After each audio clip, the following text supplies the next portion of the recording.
Is analog gear worth the time and money? Man, you would think that right now in 2023, as this podcast episode is currently being recorded and filmed, right? You would think that the pro audio community at this point will not even be talking about this no more. But I'm not going to lie. It's very fun to talk about this.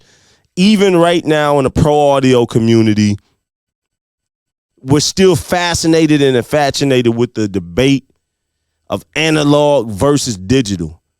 But I don't even think that in this conversation, the relevance of that is even a point, right? I don't even think that matters. Rather, you think analog or digital is better for this conversation. The real question is analog gear worth the time and money for you? Let's talk about it. The Board Talk Podcast, Season 2, Episode 4. Let's go.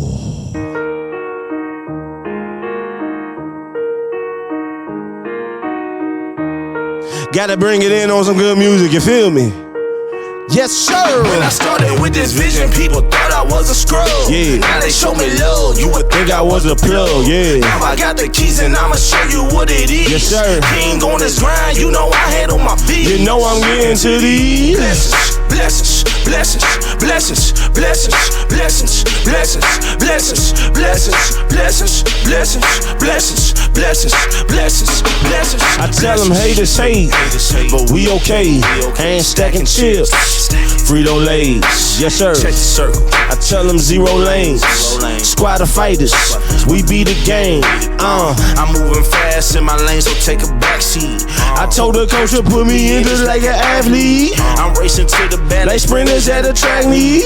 I'm catching blessings, I can't let them move right past me. What's going on, everybody? My name is Kyren Monteiro. I want to welcome y'all to the Board Talk Podcast, Season 2, Episode number 4. And we're going to call this thing is Analog Gear, worth the time and money. But before we dive in, round of applause for you.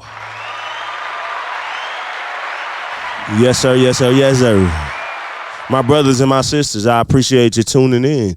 Make sure if you want to check out this podcast on all platforms such as Apple Podcasts, Google Podcasts, Spotify, Amazon, etc., the Board Talk Podcast with Kyren Monteiro is available on there. Season 1 is available. Now we into Season 2. So round of applause, man.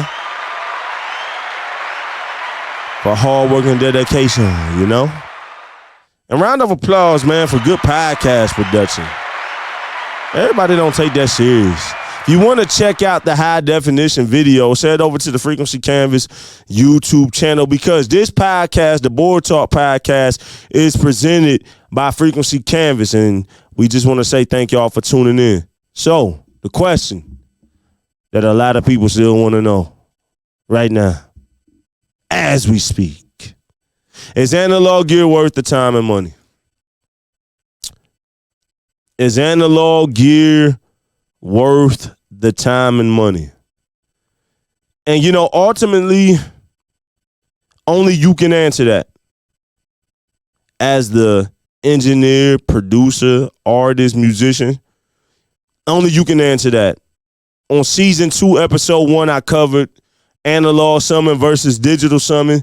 So if you want to kind of get some debates going, you know, in your own mind, in your own circle, go back and listen to Episode 1 of Season 2, Analog Summon versus Digital Summon. And you'll kind of get my take on this analog versus digital thing. I kind of talk about it. But I ultimately ended that episode talking about that the best approach, in my opinion, is hybrid. When you use analog and digital together, I think that you get more of a beautiful result versus trying to put them apart. This is 2023. At the time of this, when you're hearing it right now, it was, you know, it's currently 2023. And in modern day recording, mixing and mastering, I don't think the question should be analog versus digital. I think the question should be, how do I use both and bring them together to get the greatest results? And that's what we want to talk about. How do you get the greatest results with them, right? So I think that if you got to choose one phase out of the audio production phase, rather it's the recording, mixing, and mastering phase, I think the best phase is going to be in the recording process. If you can have analog on the front end going on going in to your DAW, with your digital audio workstation, aka the software where you're recording and mixing at, I think that the front end is going to be the best. Obviously, it's great to have it in every phase, but if you can choose one, I think the recording end is going to be the greatest benefits. Rather you're just recording a vocal or you're recording a full live blown band, all your vocal end is an instrument. Musical instruments is a live instrument. So no matter what, I think analog on the front end is the best. So here are just some suggestions and some things to think about. These are my suggestions. This is not the law. This is not the end all be all. This is just based off of my professional experience and a lot of other people's, all right? But you do what you want to do. This is just some suggestions for you. And this is my 2 cents, right, on the overall conversation. I think that if you're going to record with analog equipment, I think the best place that you can invest into is going to be a solid analog mic preamp and a solid compressor.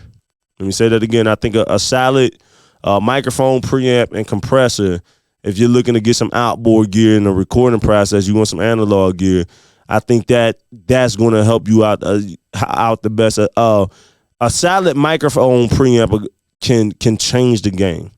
A great microphone preamp can be a game changer in your recording chain. And then you take that on top of a solid compressor like an LA2A, like an 1176. Just two classic compressors that come to mind. It's going to do a lot for you at the end of the day. It's definitely going to do a lot. So I would suggest that if you're going to record with analog equipment, get you a solid preamp, get you a solid compressor of your choice. And I think that that's going to do a lot for you. EQs, I don't know if you need an outboard equalizer. I don't know, like, for recording.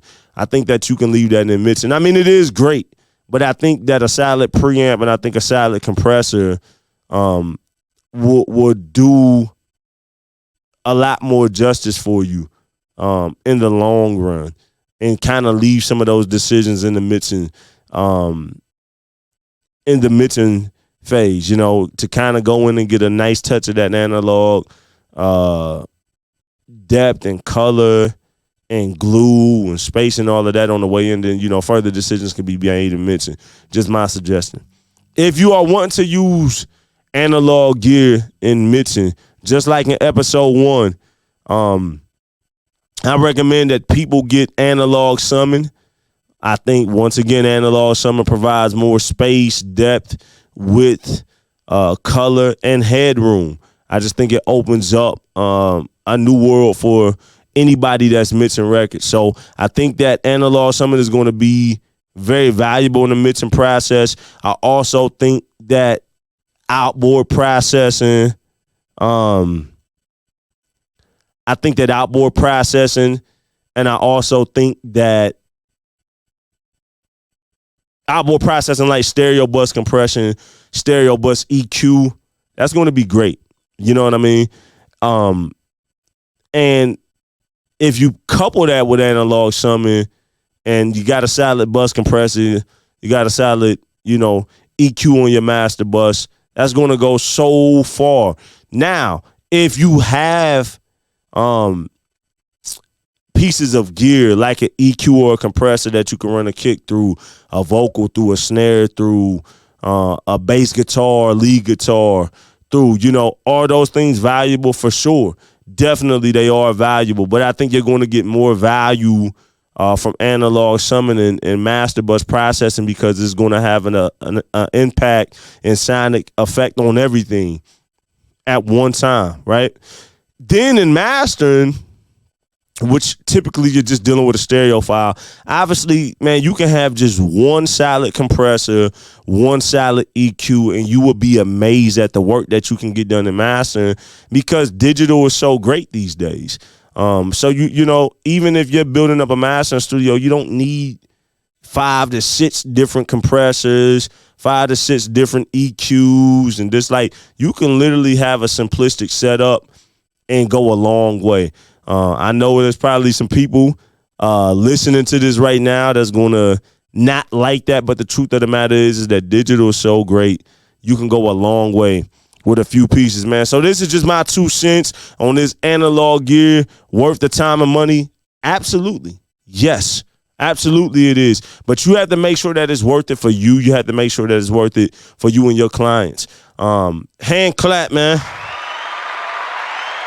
I appreciate you tuning in. Thank you. I know that this is some techie, nerdy stuff. Not the most exciting stuff to sit through unless you really love it. But check, man. But trust me, this is important, man. So we're going to go out on some bangers today, man.